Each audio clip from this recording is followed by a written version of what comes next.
Hey, greetings, salutations. Ben here. You there? Please like and subscribe if you're new. Welcome back if you're returning. It's a Sunday night hanging right here on Sundays. And speaking of coming back, we've got my in-house amp. I'm going to say guru. He says it's a hobby. I don't care. He's my guru. He's my guru. He's my amplifier sensei, if you will. Mr. Jim, you may know him in the chat as Jppagetoo. And welcome back, Jim. Always great to have you here. Thank you. Glad to be back. Yeah. I can't see the chat right now, so I'll trust you to field any questions. Fair enough. Well, if you have StreamYard open on the right, you can click between comments and private chat. And that'll bring up the comments. Oh, there we go. Yeah. Yeah, there we go. I just don't like to bring up the live room because it's out of sync. And yeah, right. We don't like getting into digital. So there we go. Well, I'm a computer programmer. The digitals are my life. Yeah, that's his day job. Right. Yeah. All right. Let's see. I'm going to go way back in the chat here. Back to 4:42 p.m. We got Earl in the chat.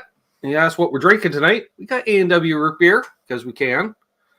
Who else we got in here? Herb of Fireside Studios. He's like big amps, small amps, medium amps. Who doesn't love amps? Exactly. They're like tits, and they're better in pairs. I'm just saying.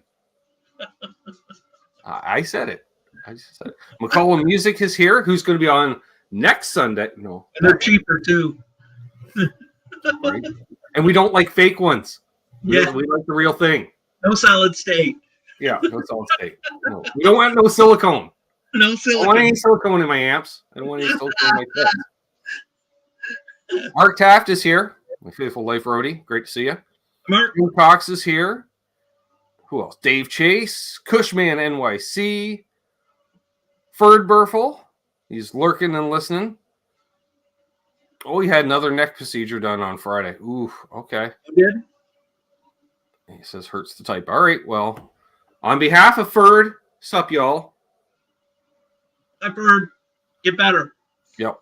Paul McNary's here, but no cats. He's solo. They've all gone on vacation, apparently. I don't know. They probably got a discount. Groupon. That's what it was. Groupon. Sure. BC Rich 581 is here. Guitar 1952, a.k.a. Gary.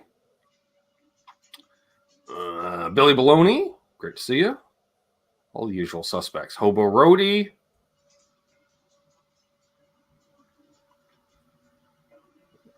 Ooh, John Landino. Charles 75N. See, Charles, today, what I did there with the intro song to start the show. He just started the show, just boom, there's Charles. Didn't even bother having his guest with him or anything. I don't know. He's a wild man. There's Symmetry. Brother Trev. Great to see you. Elbert here. Michael Krause. Hip Metal Works. Dan of New Jersey. The Voice of Cornhole. Great to see you. I don't know if I'd publish that. Charlie Melvin. I think that's a new name in the chat. Welcome, Charlie. Great to see you. Mr. Anderson 59 is here. Wayne McConnell, Ian's Guitar Shack, Gear Junkie 35, Terry's 3Gs. Hi, Terry. Hope you're feeling better. Yeah. Keith H is here. There's our friend Ronnie, Graphite Cigars. Deadman Doogie Van Dugerson's here, drinking cream soda in Arizona. That almost rhymes. Daryl B's here. And we're caught up. Cool. Got 42 people thus far. More rolling in.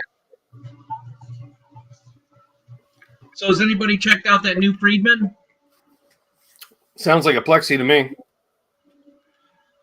I listened to it a bit today.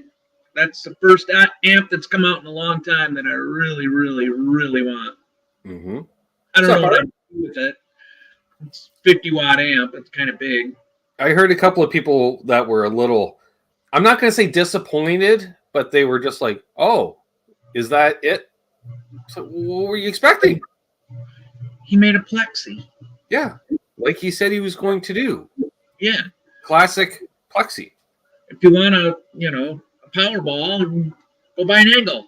Exactly.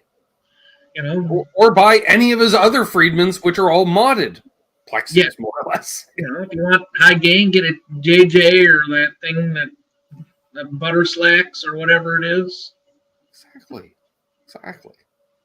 It did, yeah. It was good. fantastic. And with the things he did change on it, like the cap and stuff on channel 2, that makes that channel really, really shine. Right. I was going to ask about it. Now, the original Plexi a 2-channel amp or a 1-channel amp? Yes, it was a 2-channel amp. It was. That's why people jumpered them.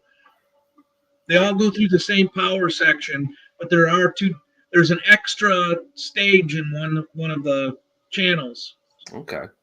So what you did is you're basically running 2 channels into one output, so you're overdriving the output stage a little easier by putting twice the signal into it. Gotcha. Okay. Gotcha. Yeah, let's see. There's Guitar Man 45. Great to see Bo in here. And Pete, if you have any questions for either of us, use the @ sign, with our name or question marks out front. Or if you're a member, got the member milestone option, or stand out with a super chat. That's fine. We never turn those down. Hey, definitely, David. When you get tingles, that means it's pinching a nerve. So take it easy. Yep.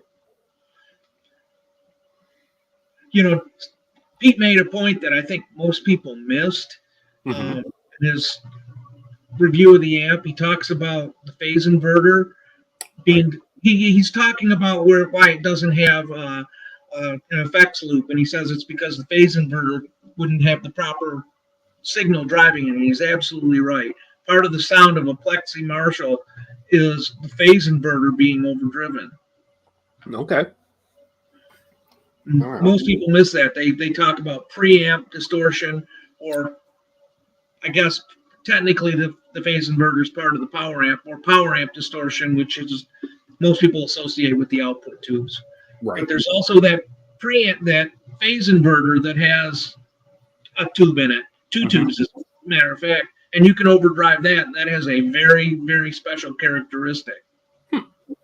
Okay. See, I got a banner for that. No, it isn't. No, it's a brand. It's under brand. Hang on. See, I have this just for when Jim comes on. I go like this. The mo you know. The mo you know. Always learning something. Everyone's saying hey to each other. That's nice. They're all polite bunch of fellows in the chat tonight. I'm just saying. We got 48 watching. Please hit that like if you haven't already. Yeah, I was curious. Is that Dave Freeman on the Freeman Amps channel was the first demo I saw, a brief one there. Well, brief.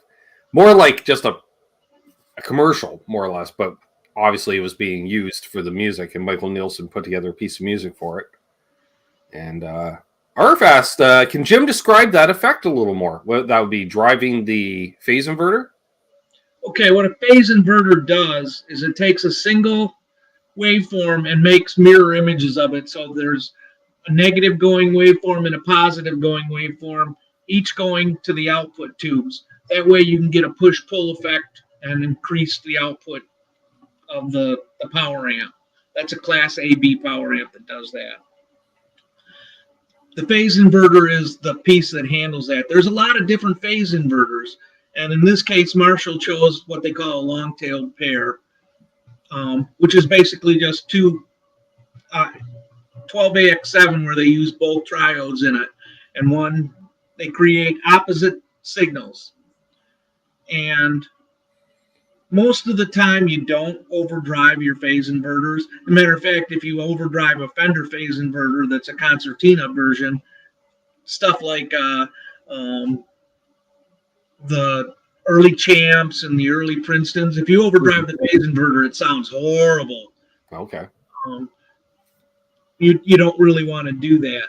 You can fix that, but it involves modding the amp.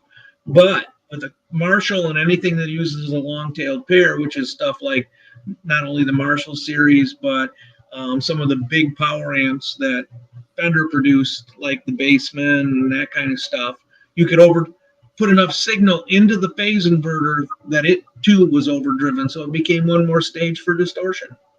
Cool. Josh, hooray for audio electrical engineering. Right, Josh? And welcome, Mark's Gas Station.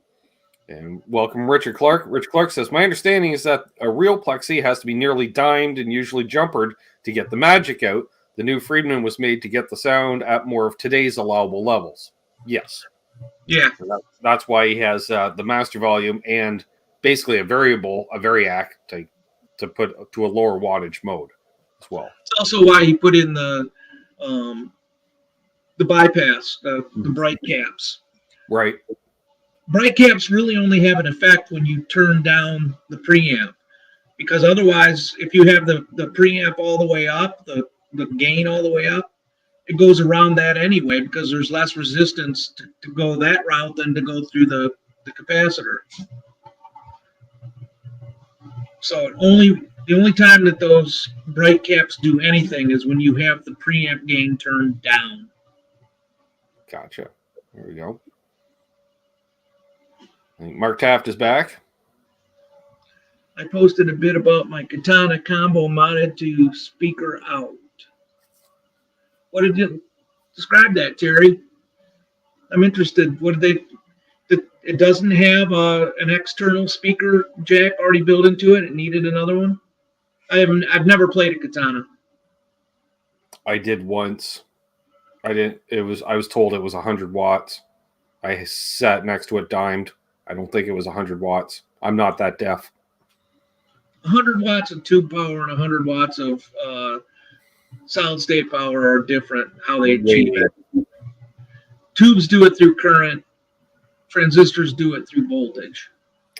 Billy says, doesn't the speakers make a difference when you're not playing at high volume? I'm sure that's part of the Plexi magic. Sure. Speakers. If you want to change the sound of your amp, change your speakers. Yep. People talk about, I got a Gentle X tube from the 50s. Doesn't it sound great? That's all bullshit. It makes no difference.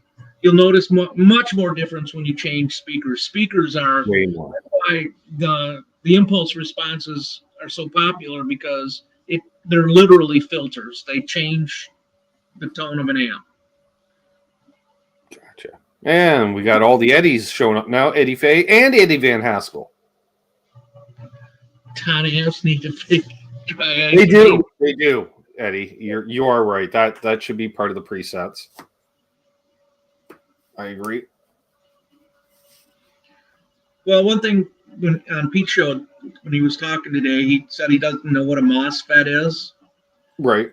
And I'm not going to get into the electronics of a MOSFET, but what I will say is the electrical response of a MOSFET is closest to the tube of any solid state piece that's available. It has a more tube-like distortion to it. That's why they use them. And I will agree, because I owned the Marshall MOSFET 100 for a while, and I love the sound of that amp. I was like, yep, sounds like a Marshall to me. Yeah, especially when it comes to overdriving the MOSFET, that's where it sounds a lot closer. When you overdrive a standard bijunction transistor, it doesn't sound that great. The distortion is kind of ugly. That's cool. It's made easy in the house. Great to see you. And Eddie Van Aaron here. By the way, Aaron, I keep forgetting to message you. Our friend Charles may have he did located a MIM P bass for a project. Just saying. Oh, is he going to get himself a fabric cover? Yeah. I was saying after we had Elvis Band on last time, I was like, Aaron and Zeke there should get matching same fabric on a Telly and a P bass. Nice. Do the ZZ Top thing, get fuzzy. Could do that. What's up, Mason Guitar Guy? So I with Charles 75 in this morning there, or this afternoon, or in between noon. Who's going to come up with the first speaker sim package? They already have them. It's called an impulse response, and they're all over the place. Yeah. You can do it if you don't want to spend a ton of money. You can do it in any of your DAWs. They make impulse response readers that are part of it. You can just load up any impulse response you want and put it in your signal path. So you can use IRs and have it output on your computer speakers or whatever you use in your DAW. Cool Tunes Matey says, anyone have ideas to match up speakers to my Plexi head I just purchased? Greenbacks. And V30s. 2 of each. Can you share your wisdom regarding the build on cabs? Just saw that. Yeah.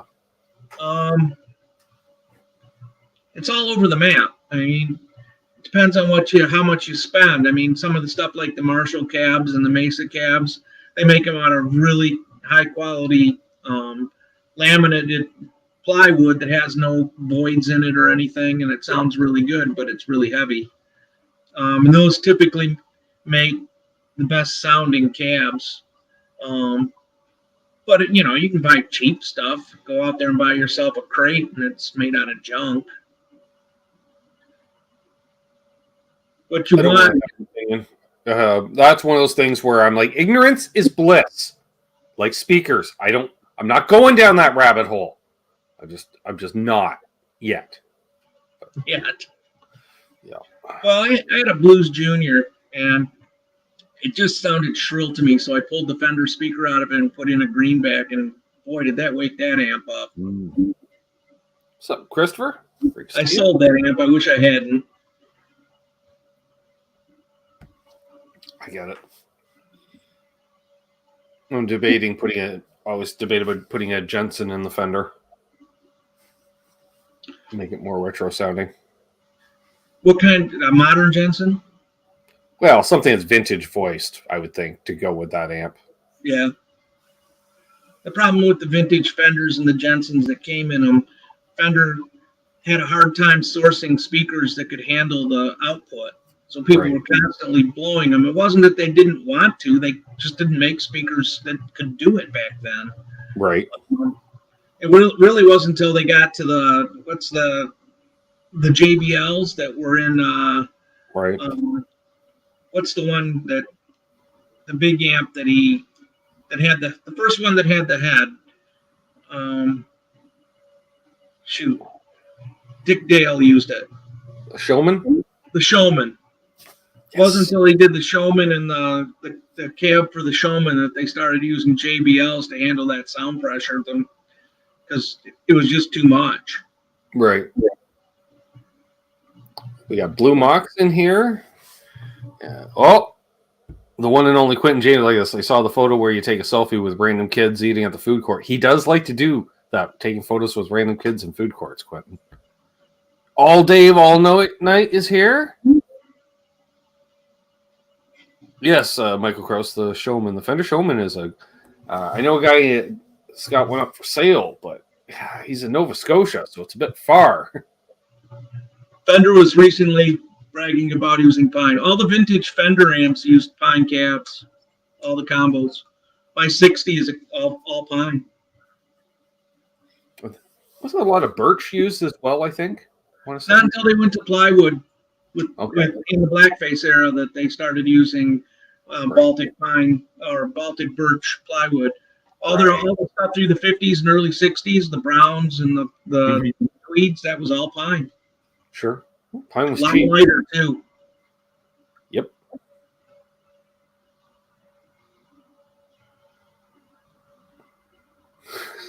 I'm not reading that comment, Michael Krause, but yes.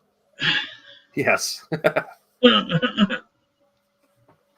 Cushman and NYC in the house. Yeah, 59 of y'all. Great. Nice crowd considering very beautiful weather out there. I'm just saying. We were talking about that off air, folks. Summer has arrived. Yeah. It was nice here all weekend.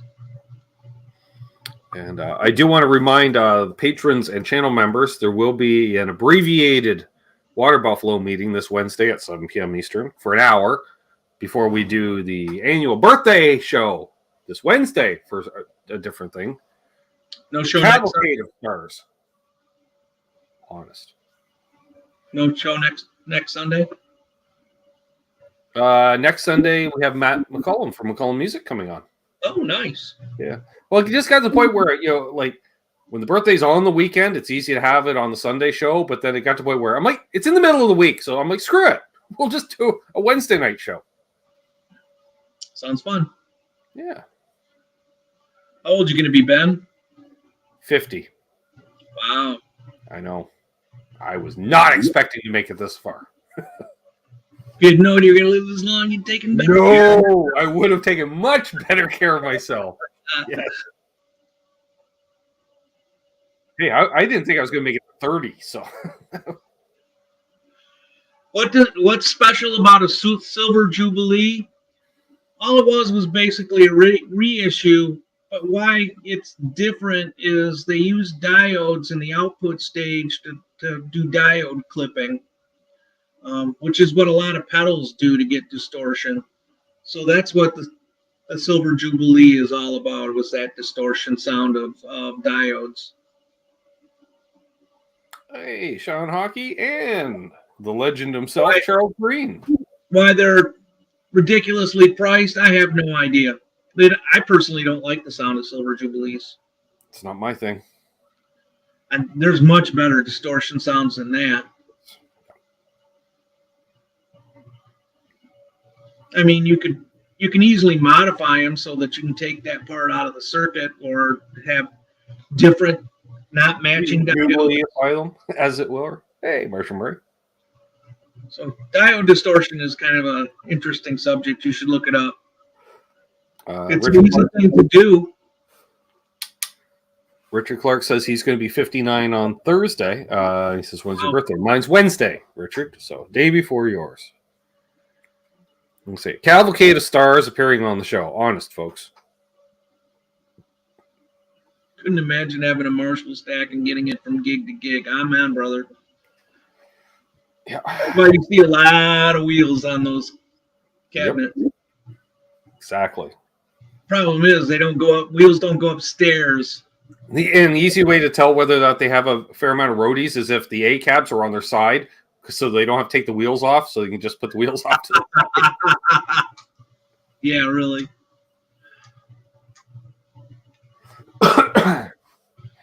Or those poor bastards that have to move around the ones that are with the built-in road cases. Can you imagine the first time that Pete Townsend got that 2x4 cab, the 8-speaker cab? Right. From Marshall? Yeah. Back before Jim said, maybe we should cut the cab in half and make it a 3-unit. Well, they did. The roadies cut it in half, and yeah. They couldn't haul it. Well, yeah, like, who, yeah, oh, an 812 with a couple handles on the side. Sure, yeah. Okay. Right. Yeah, crazy. It's kind of interesting when you consider how all that stuff came around in those years. High Watt and Marshall and all that being designed in England, all to fuel the bigger rooms. Yep. My personal favorite's similar to my Baldwin back there, the Neil Young Baldwin that's got the 2.8s, the 2.12s, the 2.15s, and a single go handle on the top. Like you're going to fucking carry it like it's like that. Really? That's like putting handles on a 5150 combo amp. Unless you're an NBA player, you have no leverage. It's like 4 feet tall. You're like, yeah, plus it weighs 200 pounds. Yeah. 1974, the year of corduroy and plaid. You know it, Dave Chase. And, you know, it's hard to find a good pair of cords these days. I'm not going to lie. I looked last year. Lots of burgundy in 1974, too. Yep. I remember wearing burgundy bell bottoms. Yeah, burgundy clothes, yep. Furnishings, interior of cars, all made out of the same burgundy velvet. Guess you had to live through it. Yo, my knees hurt. What's up? In the old days, I didn't like wheels. Now I do. Feet on the side for stacking. There you go. Exactly. Rock Daddy's here as well. Well, you can tell people who've got lots of roadies, they bring in multiple Marshalls for looks. Yeah, the wall of Marshalls. God, I don't want to carry him, let alone carry a whole damn wall of things just for looks. Yep. Michael Krause, yeah, Fender Twin is heavy. Oh, Super Twin or the Super Reverb. Those things. Oh, yeah. No, there's no reason a combo amp should have 4 speakers of any size in it. I'm just saying. No. I mean, you want a heavy amp? Get a 5150 combo. Oh my God. Right. They honestly weigh like 100 pounds. And that's not an exaggeration. Literally, you can't pick them up. I know somebody who purposely burnt one up because they didn't want to have to haul it around.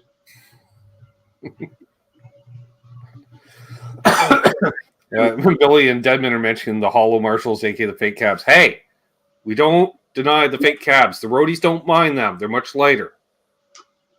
You still got to haul them up and down the stairs. Yeah. Hobo says, I'm actually getting together a wall of 410s. Nice. There you go. I think Richie still has his Marshall 410 combo. I love the sound of 410s. That was the sound of the Fender Bassman. They were 410s. Yep. My Fender Concert, which is really the follow-on to the Bassman before they reissued the Bassman a few years later. The Concert was really the follow-on to the Bassman. It has the same output transformers, same power transformers, same everything in it. It's really a Bassman. It's just the great secret of Fender. You can pay $8,000 for a 59 Bassman, or you can pay $2,500 for a 60 Concert. See here. Arf says I had a Trainer 212 that had to be 1 pound per watt. Oh, I bet. I love it. Michael says, didn't Fender make a combo with 6 speakers? Did they? I don't know. I know Baldwin did. I don't know about Fender. Maybe a solid state one. They made some pretty freaky stuff in the late 60s. Right. Bo wants us to know that his were never fake. And then my knees hurt. So like, no one ever heard of hand carts or hand trucks? Nope. We all need Lemmy's 4x15 cabs. No, we don't, Ernie. No, we don't. Our backs certainly don't. So, Shade, what's up? 4x15 cab. Ouch. No clue. Of course, he was playing bass, so he needed those bigger speakers. There's actually he didn't, Jim. He could have went direct at front of house. He could have used a Sans amp and went direct front of house. Oh, yeah. So he didn't. Yeah. Okay, yeah, 6x10 Super 6. Right, Jim. The Fender Super 6. Yeah, but wasn't that a solid state amp? Ooh, that's the question. Fender Super 6 reverb. Okay. Oh, Gary mentions his very first amp was a 68 Twin with JBLs. I didn't know any better. It was really heavy. I bet. Jim says no to the solid state. Tom Rain? What's up, buddy? Too big. I love the sound of 10-inch speakers in a guitar. I think that's a great speaker for guitar. Michael B's reporting. I had a 5150 combo 2 years ago. Don't have the amp. Still have the backache. Wish that wasn't a joke. I hear you, brother. Like I said, I had a friend who had one, and he asked me to fix it, and I looked at him. I said, if you bring it over, I'm not hauling it. Right. So all tube, silver face. I'm seeing here. Daryl had one.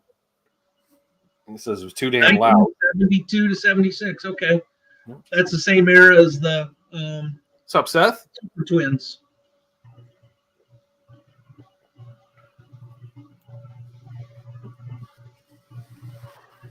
I apparently have 14 412s here. That might be more than Bo has. Bo, do you have more or less than 14 412 cabs? Can I ask why? Well, Hobo is a bit of a hoarder. I'm not going to lie. Okay. I've seen some photos of his tone layer. Last I saw, I think he has like a dozen Vox heads of various kinds and flavors. I'm pretty sure he has all the flavors of Vox heads, come to think of it.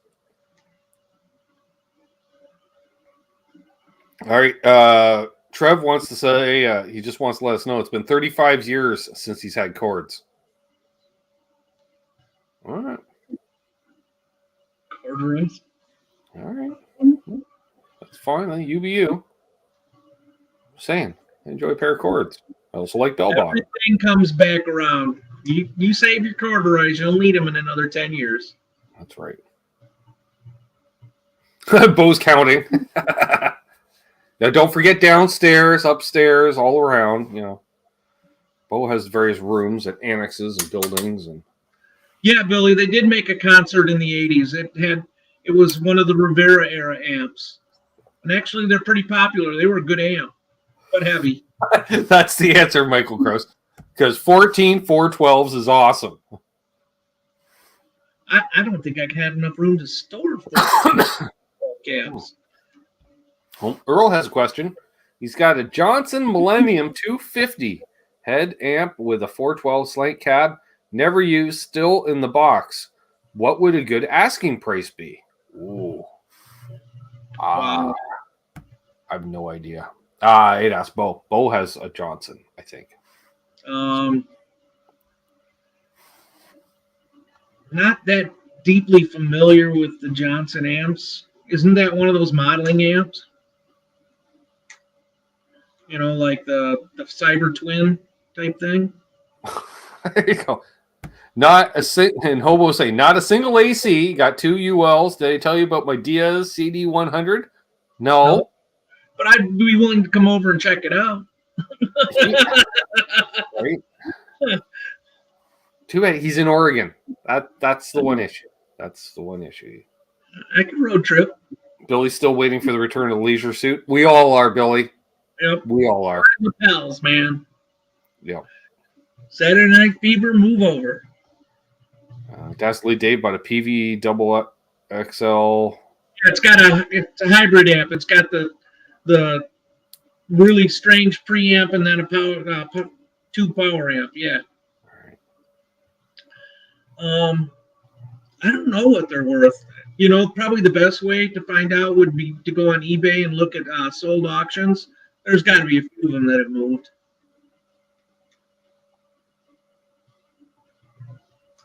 Interesting. Eddie Fay says, I guess with that many 412s, he's competing with the U.S. Army's long-range acoustic device weapon systems. Well, you know.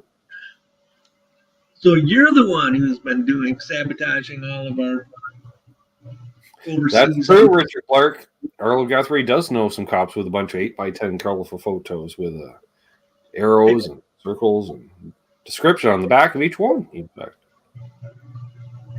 And it's another case of American blind justice. Ryan Hall, not in the chat this evening, but he was the only one at the last repair video on the bench. I said, right here on the Group W bench we got. He goes, oh, you got to watch out for the Group W bench. Like, yeah, you do, buddy. We had a lot of fun playing with the pencils out on the Group W bench. Yep. I said, got a lot of damn gall asking me if I'm moral enough to kill women and children after being a litter bug. Yep. I've listened to that so many times. Hey, there's Ryan, OU812. Dave O'Donnell, hello. Ever play through the Fender Rock Pro? No. Why do I have a feeling I'd be very disappointed in the sound of that amplifier? What, the Johnson? No, the Fender Rock Pro. Yeah, that's another one of the early 80s amps, isn't it? I'm thinking, sadly, it's rock that is just ROC as well. And that's never that thing. They had like 3 different amps at that time that were like the rock and the all short names. The problem is Fender didn't have manufacturing capabilities, so they were outsourcing a lot of that stuff to begin with.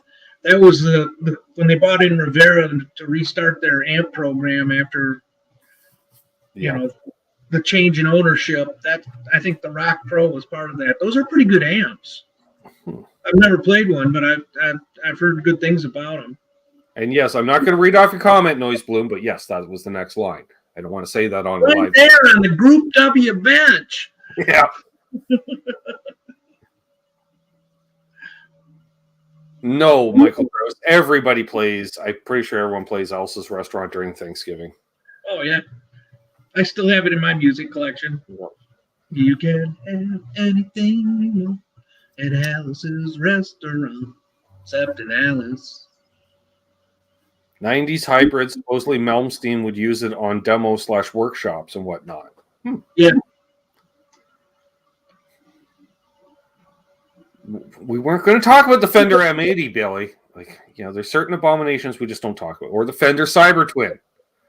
All right. Sits in the back of the pile. 10 minutes. Hey, Chad. The problem with the Cyber Twin is if it breaks, there's no parts. That's right. And they all moved away from me on the Group W bench. Yeah, dirt cheap used, probably for a reason, David asks. Right? Yeah. Like I say, I don't know what its value is. You know, it would be good for a home studio or something where you could put it off the side and not have to worry about carting it around and, you know, breaking it. You know, if it could stay in one place, I think it'd be a great amp for just playing around on. That's for sure. Again, if you're new, please subscribe. Hit that like. Got some great questions coming in here, folks. I dig it. Great to see some new names in here. Has anyone seen the Alice's Restaurant movie? Yes, Billy. I did, yeah. Yeah, that was not far off. Like I knew a lot of people like that. That reminded me a lot of like my parents' friends from the city back in the 70s. Around when my sister would have been like 3 or younger. Like basically by 1980, we didn't visit those people as much, but yeah. What amps do you have, Rock Daddy? Rivera made a lot of different ones. I've played a few of them. He makes a hell of an amp. Mm-hmm.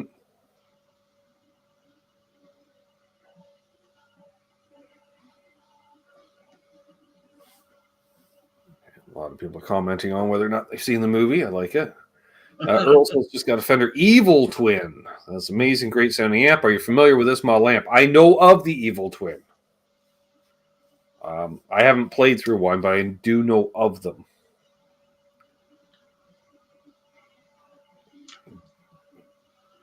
I don't do a whole lot with modern era Fenders. What's up, LG? I like amps. I like my amps kind of like I like old cars where you can work on them. The modern amps are just so packed with crap that you don't need. That's why I hate Mesa Boogie. Yep. They just pack so much electronics in it, you can't work on it. Yeah. Surface mount, little micro components. Yep. Even the resistors of surface mount, you can't do anything. Yeah, those Rivera Super Champs sound great. Mm-hmm.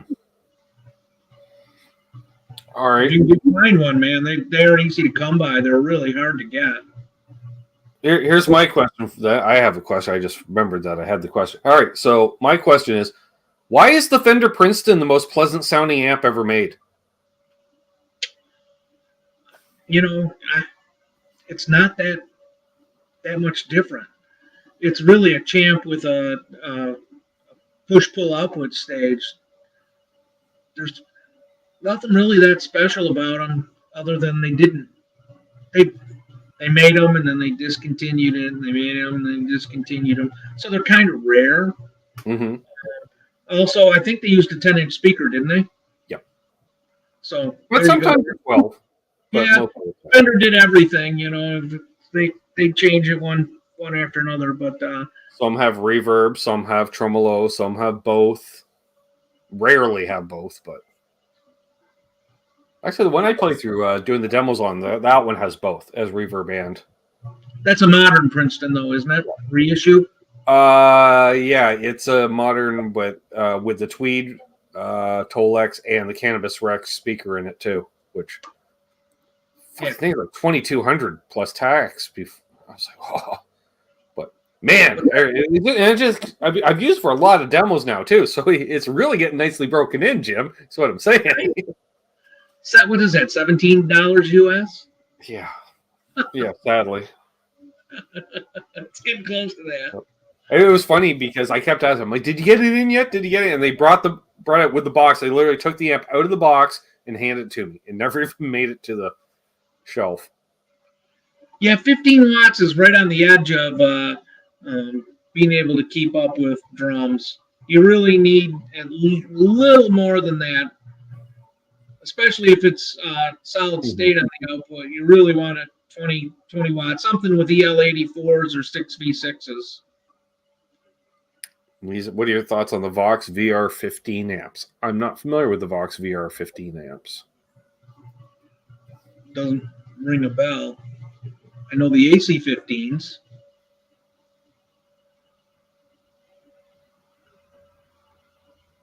Hobo's got a Rivera 10-inch speaker. That it's a 300-watt kind. Ooh. What is that, an Electro Voice? Right. Or is it a JBL? So, Michael, you need to go down and try out that Princeton at the local shop that they got in for $1,000 with the 12-inch speaker in it. See if you love it. What year Princeton is it, Michael? Yeah, I knew they're expensive.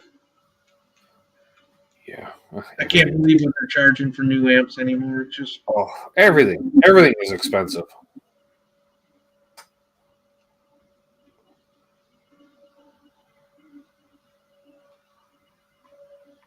See, Hobo says the EVM 10. Yeah, that makes sense for that 300-watt speaker.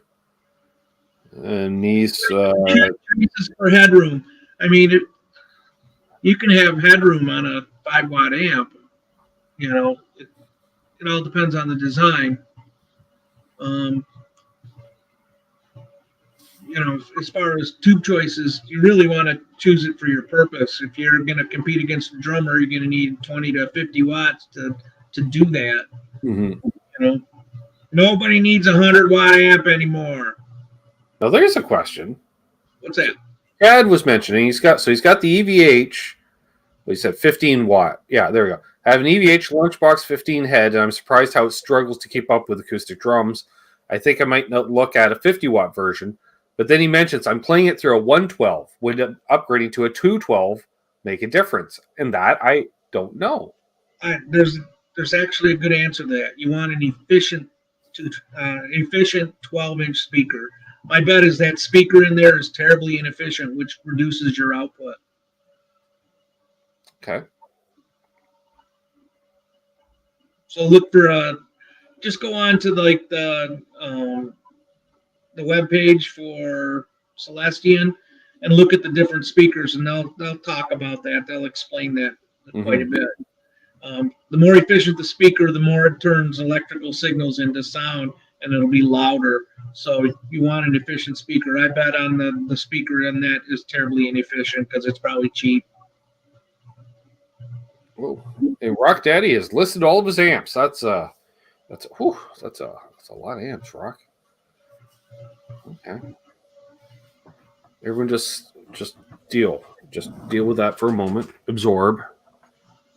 Okay, M60 combo, M100. Oh man, knucklehead, nice. Bonehead, nice. No clubster. Sorry. That's some nice stuff. Man, that's a guy with a lot of gear. I like it. He says that's just the Riveras. I know. Hey, that's great.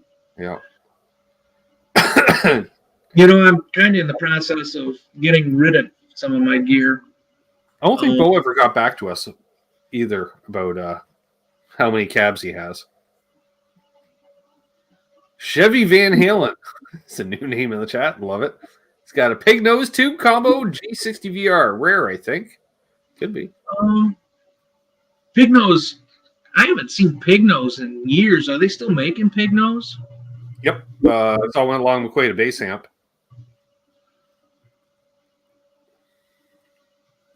Pig nose back in the 70s made one hell of an amp. LSG, I'm lugging around an orange bass cab with 8 10s in it. Heavy as shit, but sounds great. There you go, Terry. Speaker efficiency is everything. And it's something that people don't pay attention to. They look at the curve on the, oh, well, this one has a bump at 4 kilohertz. Well, that's really only part of what you need to know.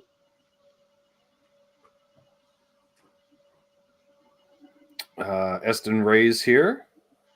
Herb says he played a 20-watt Black Star tube amp through a Marshall 412. Never had any problem hearing the amp. Some guys would ask me to turn the amp down. Yeah. Good. All right. So apparently Bo says 12 stacks, 6 with 2 12s in them. All right. And I'm thinking is that stacks, full stacks, 12 full stacks? Damn.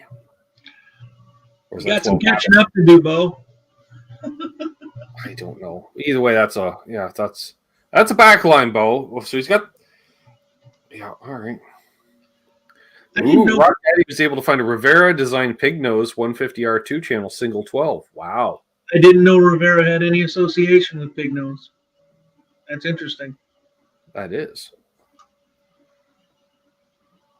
Piquing my curiosity on your collection, Rock Daddy. You got some interesting stuff. And Herb, you're getting back into the gigging, right? Got to do something now that you're retired. Just saying. Okay, yeah. 12 full stacks. Yep. All right. That's what I thought. So that'd be 24 for 12 cabs. All right. That's fuck, that's 6 aside. Yeah, you could do the arena shows with that kind of looks. Crazy. You guys must have more storage space than I do. Well, he is building more, and he's looking at venues, and then now he's got to put a band back together. So he can play. Start digging again, Bo? That's what it's looking like.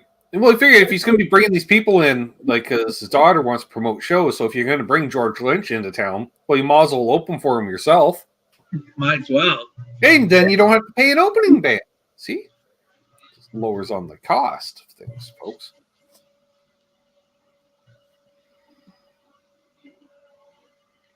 Yeah, those Black Star amps can put out some volume, but they're just kind of, the sound of them is good, but when you look at the construction quality, they just seem to be a little lacking. Right.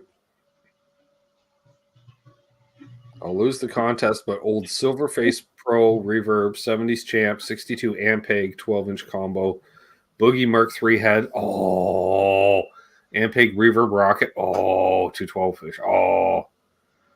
Okay. Not a lot of elbow room at the foot of the bed. Well, you shouldn't be sleeping down there. Might not be by choice. True. They sound great. How's the construction on that, Bo? So Bo's got 2 Black Star Stage 100s. All right. Bo's got a lot of amps. We know that. There's what we see, and then there's all the ones we don't see. And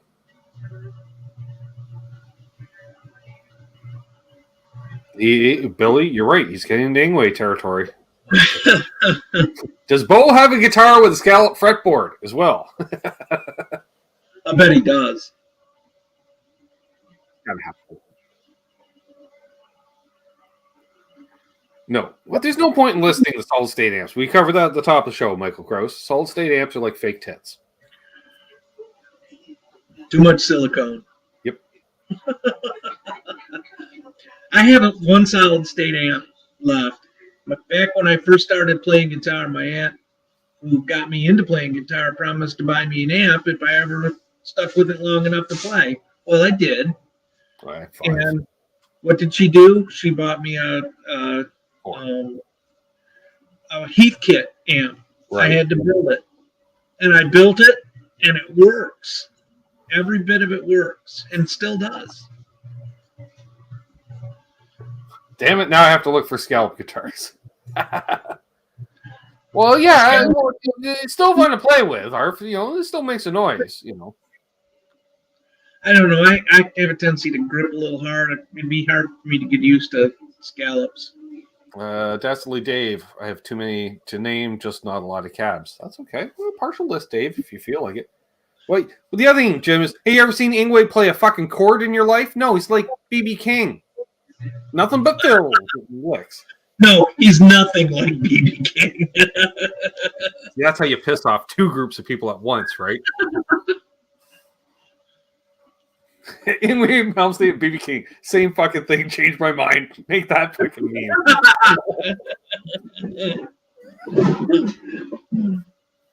But I don't think I've ever seen Ingwe. I watched the Ingwe video the last week. What's up, Patty? Yeah, I like my potato scalp, not my fretboards. Exactly, Terry. I just think I'd have a hard time playing it because, I have a tendency, especially for chords, I have a tendency to have gorilla grip. Right. That's why I like the small frets. Because you can also cheat the nut down a little because the smaller frets, and then you can grip as hard as you want. You're not yanking it out of tune as much.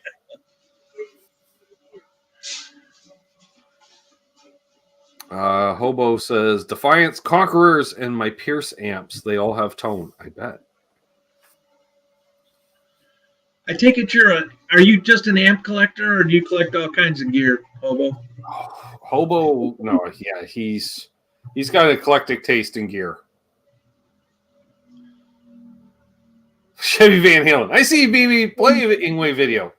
He's probably doing an Ingwe cover, except he can do it all on a 335. I've seen Ingwe play a couple of times. I remember when he came out in the early 80s, I was blown away by it, his first album. Bruce and I walked out on him at Sweetwater because they did hook up all the amps. It was just too loud. And nobody should ever use a bridge pickup of a Strat through that many plexis at once. It was shrill. Range master on top of it. Does he have a wah on and is it pushed all the way forward? Is what I'm wondering, because that's kind of what it sounded like. I had earplugs in; they made no difference. Wow, I've seen him twice, and both times he was excellent. I remember the first time I saw him, he took off his guitar and threw it back at his roadie, and his roadie missed it. There's a video out on the net. It was at Royal Oak Music Theater. The guitar crashes right on the stage.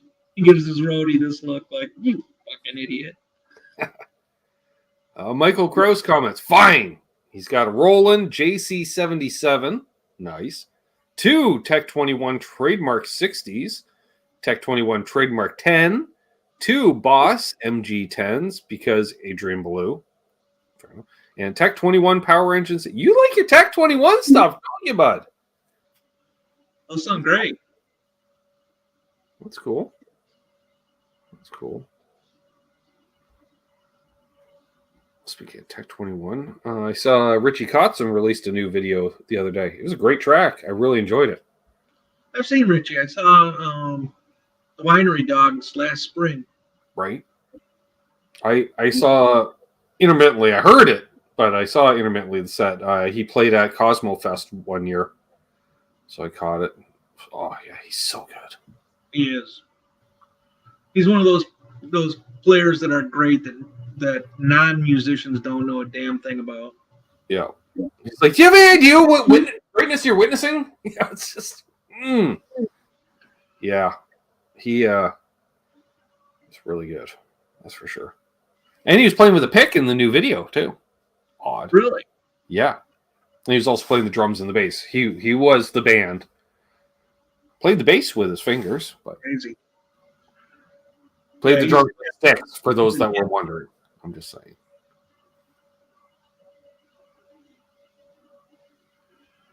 When I grow up, I want to be Richie. Well, you can't do both, Herb. You can't do both. That's the way that works. And by the way, congrats to the Blue Mox from earlier. I forgot to say that. And then I remembered. Did it sound like my internal organs, Eddie? Yes. I think I only have 5 amps. Of course, 3 of them are 60s vintage stuff. Yeah, I have more. Most of them don't work, though. My amp that I play out is a Randall RM50 head with right, Billy. It's before they cheaped out. So the first year went in 2018. They Kotzen was there. I ran into George Lynch. Walk around. Doug Aldrich was hanging out. I think the two of them, they were both giving clinics. I forget who else I saw. Kim Mitchell played. And possibly Rick Wine played too. That's a real Canadian thing. Kim Mitchell doesn't come here hardly at all in the States. Yeah. Well, he lives, I think, he lives in Toronto, so no big deal. Yeah. The guy who built his main guitar is the tech at Cosmo, so he's there all the time, I'm sure. Yeah, that really isn't that sophisticated of a guitar. It's a pretty simple thing, isn't it? That blue, it's just a parts Yeah, I think it's like a 2 humbucker Strat, essentially. Yeah, it's just a parts caster. Yeah, because I want to say they're PAF pickups out of a 335 as well, like Eddie's and Frankie, I believe. That's because Eddie had already ruined his burst. Right. Eddie ruined quite a few for experimenting and pour up some good vintage stuff. I'm just saying. I was just thinking about it earlier today too, Billy. You know, Cosmo Fest 2024. Do I even bother? They don't even have a listing for it yet.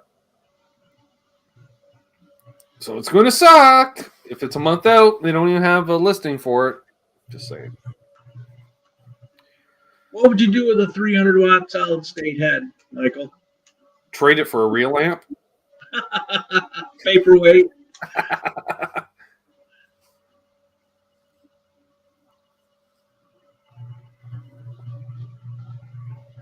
A THD.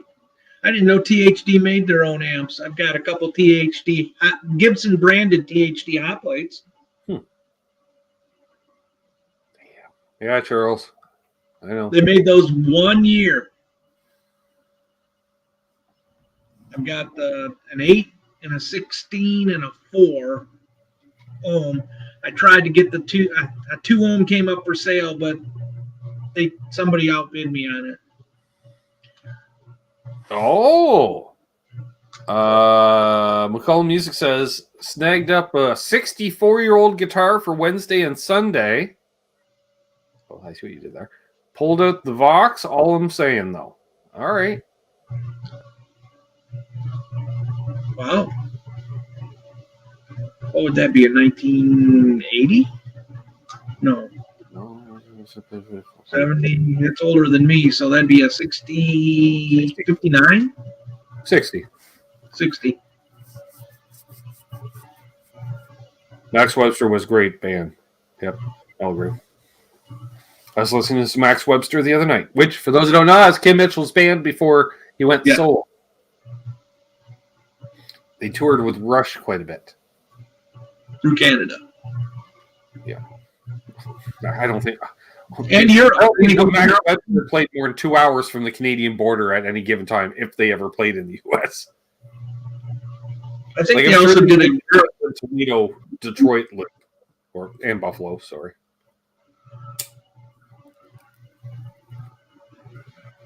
Oh, they made some amps where you could take the 6L6 and put EL34s in there, that kind of stuff. What's that? The Ignitor, you could do that, right? There's been a couple different ones over the years that have had that.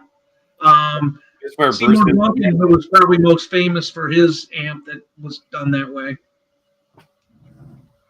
Yeah, Seymour Duncan made an amplifier. Yep. Seymour Duncan made a lot of stuff over the years, folks. Pickups is the one thing that lasted. Guitars, amps, pedals. Well, that it doesn't surprise me that THD. Who was it that made all the Gibson Gold Tone amps there? Wasn't it the guy from THD who did that? I have no idea on that one. That's why Gibson ended up buying the. Thank you, Terry. Yeah, the Ignitor tweaker. That's what I was thinking of. Yeah, you can swap anything into it. Seems like. Yeah, but the tweaker you had to rebias. There are some that are cathode biased that, like I believe the Seymour Duncan is cathode biased. Just pop in a new tube and it biases. Seymour Duncan convertible amplifier. Yeah.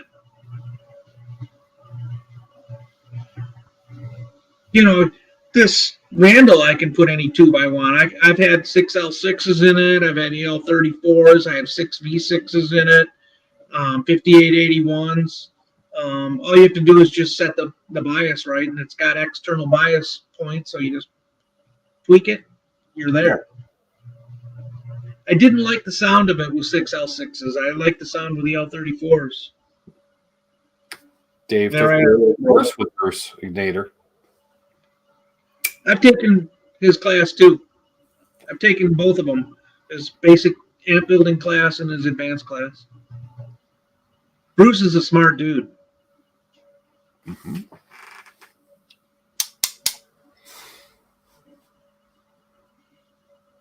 Oh, Billy says, wasn't the Gibson Gold Tones made by Trace Elliott? Oh, that might be. I was like, don't they own Trace Elliott? For some reason, I want to say that's an amp I'd really like to own, is a Gibson Gold Tone. But they didn't make them long, and they were expensive in the day, and they're real expensive now. I'd like to know the muscle mass of Rock Daddy, because his favorite grab-and-go amp is a Fender Hot Rod Deluxe lightweight combo 12. I got a Blues Deluxe back there. That's not a fucking easy grab-and-go. Michael Krause at RM50 is the progenitor to all the Synergy stuff. It's got 2 slots. I keep a Marshall preamp in it and a Fender Blackface preamp in it, so I can do whatever I want. Sure. Hey, Alex212. Back when I was taking Bruce's classes, he gave me all the schematics for all those modules. Nice. So I've got all the schematics for all the preamps that were built for the Randall RM series. Those will work in the Synergies. You can take those. Of course, They're Bo single channel, but they all work in all the Synergies. Of course, Bo has them all. Of course, you do. He made all his amps backward compatible with that particular design. Right. I have probably 5 different ones. They're expensive nowadays. I used to buy them for $100. Now they're like $300 for those things. For a little tiny preamp that doesn't do any good if you don't have the rest of it. Yep. Sounds like digicals. Well, we're going to go about another 10 minutes here, folks. We can't keep Jim up too late, folks. Easy. Just saying. It's a holiday tomorrow here in Canada. That's Is it? next Monday in the U.S. Yeah, Victoria Day tomorrow. Yeah. Because, for some reason, we still celebrate Queen Victoria's fucking birthday. No other monarch gets their birthday, but Queen Victoria does. Isn't that what Lakeside Park's about? Yeah. Pretty much. And it's like, it's funny, similar to Memorial Day, it's like the unofficial start of summer, so people try to camp for the long weekend, but if the weather's nice, like we were talking about, it's okay to camp. But man, if it's overcast, all of a sudden, and it drops to like, oh, it's 53. Like, fuck. I don't want to live I did too, Dave. I went to classes in Detroit with Bruce. Yeah, his wife makes the food. Exactly. Let the day off. Take it. Well, not for me. I'll be back tomorrow night playing songs, picking and grinning. Just saying. Yeah, Aggressive Steel is a good album. See you, Herb. Bye, Herb. Good questions. Thanks. Yeah. Herb's another guy I got to get on here at some point. He's like, wait, what? I was just clicking the X. What did he say? Yeah. Herb. At some point, we got to do that. Storm just rolled through, went from 80 to 67. Hey, Josh, that's what happens. At least you can get caught up in those tornadoes that are out there in Kansas. Holy crap-a-moly. There's one that's why only Paul's here. The cats are gone. The cats blew away, apparently. The cats are now in Arkansas. Yeah, the cats are now in Arkansas.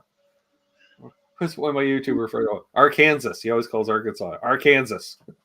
Yep. Well, when it comes to transformers, that's always been the most expensive part of tube amps. If you really want to save money on a tube amp build to sell, cheap out on the transformers. They'll last long enough to sell them and cover the warranty, and then they'll fail.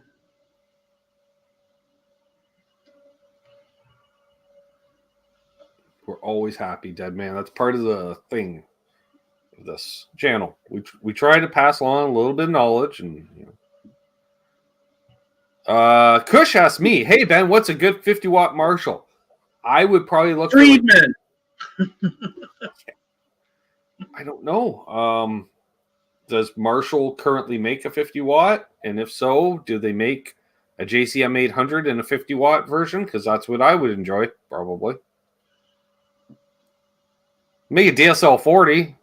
I got DSL 20 back there. It does the job adequately. It doesn't blow you away, but it's okay. It's hard to say with Marshall right now. They're kind of in transition because they just got bought, right? Yeah. We'll see. Yeah. We'll see how well they manage that. See, and they're kind of in that similar predicament to Gibson in many ways. Like, some people would like to see them do some innovative stuff, but on the other hand, people are like, I just want a plexi. Just build me a plexi. Blue Mox. Yes, cabs can go bad with time, especially the electrolytic ones, the ones that have a high value. What happens is they eventually start leaking the electrolytic fluid on them and lose the ability to hold a charge. Typically, the very small value ones, the little plastic dropper type stuff, they rarely, if ever, go bad. Not that they don't, but they're very, very well long-lived. You'll look at an amp from the 40s, and those little tiny capacitors, the coupling capacitors, they're all still good. Let's see here. So Mr. Anderson says just get a Friedman Runt 50. Sure. Josh says he's got Origin 50. It rocks pretty good. Noise Bloom says JCM 800 2204 if you're into that. I am. Dastardly Dave. See, I like your setup. He says run a Hot Rod Deluxe and a DSL 40 at the same time. Well, I run a Blues Deluxe and a DSL 20 at the same time. So I know exactly what you're doing. I like it. The only thing you got to worry about is make sure your phase is in phase. I've never had a problem with that. You know, like I've been running, I think it's because probably the Keeley with stereo out digital figures that out. I don't know. That's what I think. Or your amps are in phase. Or they're in phase. I just turn them on and play. See, that's the hard part about running a wet, dry, wet rig. It's really, by the time all the wet stuff goes through all those pedals and that, you can have it be in the wrong phase compared to your dry. So you really got to make sure that every pedal you hit doesn't flip the phase because you don't know. Right. You might be just turning on your overdrive, all of a sudden makes all your wet channel out of phase. Dastardly Dave says use an ABY. Well, you could. I have one over there. I don't. I split with the MXR stereo chorus, and then it goes stereo into the Halo, and the stereo into the Hydra, and stereo into the amps. I use a chorus pedal for that with everything turned on. Yep. It splits it just great. Yep. Exactly. Those chorus pedals take a single input and have a stereo output because chorus sounds so much better with two amps. But if you turn down the phasing and stuff on them, you can run it that way, and it does a nice splitter. And you can even manage to get a little boost if you need it out of it by adjusting the level. Yeah, and then and I love because it has the blend, or the intensity, if you will. So you can have just a little, which I like to do, run it at, we'll say 20% blended in, so there's just a little something underneath. There's just enough that you're like, am I hearing? You know, I'm like, no, you're just hearing. It just makes it bigger sounding. So Radio Engineer Big Shot. That's a nice one, actually, Dave. That's a nice ABY box. They're great because they have all the options if you need stuff. Radio makes great stuff. And Trev, they have a phase switch on that too, right? Yeah, they're in Trev's neighborhood. Thank you, Terry. Yeah. Again, if you haven't already, please subscribe and hit the like. And I'll be back tomorrow taking requests. We also have we'll have Charles coming on to do our bad album cover segment because that's always fun. Yeah. Yes, Blue Mox. The big ones are the ones that are more likely to go, and these days they're made extremely cheap, and you can almost count on them not being able to last much more than 10 years. I have a Fender Concert that still has all of its original electrolytic caps that are, some now 64 years old. That's right, Mike. Everyone does need to hear a stereo chorus. And Trev's mentioning this. You know you're close when he's like, I now live 10 minutes further from radio engineering. And Unbelievable's been lurking the whole show. Great to see you, my friend. Hi, Chris. And also the reminder. Mesa Boogie, but once. We got the Buffalo meeting. You're welcome, Blue Mountains. For an hour. And then we'll do a special birthday hang Wednesday with Cavalcade of Stars, some of which have appeared in the chat tonight, and others haven't. That keeps people on their toes. Not really at all, but we try. Well, I'm glad everyone enjoyed tonight's show. This is good. So yeah, there were a lot of really good questions. Yeah, and of course we'll do it again. And you know, you're like, oh, I'll have to come up. You don't need a topic. These folks, because they're like inquiring minds want to know. So there we go. And of course, 1 week from tonight, we got McCullum Music coming on, showing how you can play a Gretsch in like drop G, flat, something. I don't know. He plays in those. He doesn't leave any room for the bass player, is what I'm saying, folks. He plays them all like the baritones. And well, I look forward to next weekend. I'm not sure I'm going to make it. I've got a lot going on next weekend. Well, it is Memorial Day. I'll let you know on the replay if I miss it. So replays are there, and and if you can't find the replay the next day, folks, it was a good one. Got taken down. Yeah, it has happened on occasion. One too many bong hits. Wasn't me. That's all I can say. Is there was one, and it wasn't me. But the guest said something they shouldn't have. That's all I can say. The guest said something they shouldn't have. Ooh, that happened. We'll see what happens there. And then it happened. YouTube's like, yeah, you can't say that. I'm like, you're right, you can't. So I think the video ended up going back up. I was able to put it back up once I edited out a certain portion of, basically a sentence. So there's D. White Bailey in the house. R2 Walking Nut. Those Road Kings are good amps. Heavy. Good amps. And just so you know, folks, for Wednesday night, we have all the edibles available. So we got all the edibles. That's enough to put all of us out. Wasn't you unbelievable? Wasn't you? That's right. I know you're not just a metalhead. McCullum Music saying, he's like, I got some surprise. I'm not just a metalhead. There's more than meets the eye. Exactly. He's a transformer, folks. No, he's not. But maybe he is. Tune in to find out. So, on that note, Jim's still Jim, and I'm still me, and y'all are still y'all. And we'll do it again sometime. We'll do it again. Questions again. Yep. In the meantime, if you want to get a hold of Jim, the best way is to click that join button. He's at most of the Buffalo meetings. And I'm usually in the chat here for at least a while. That too. Wasn't you either, Hip. And it wasn't Charles. It wasn't you, Mark. You haven't appeared on the show. It couldn't have been you. So it was Albus, wasn't it?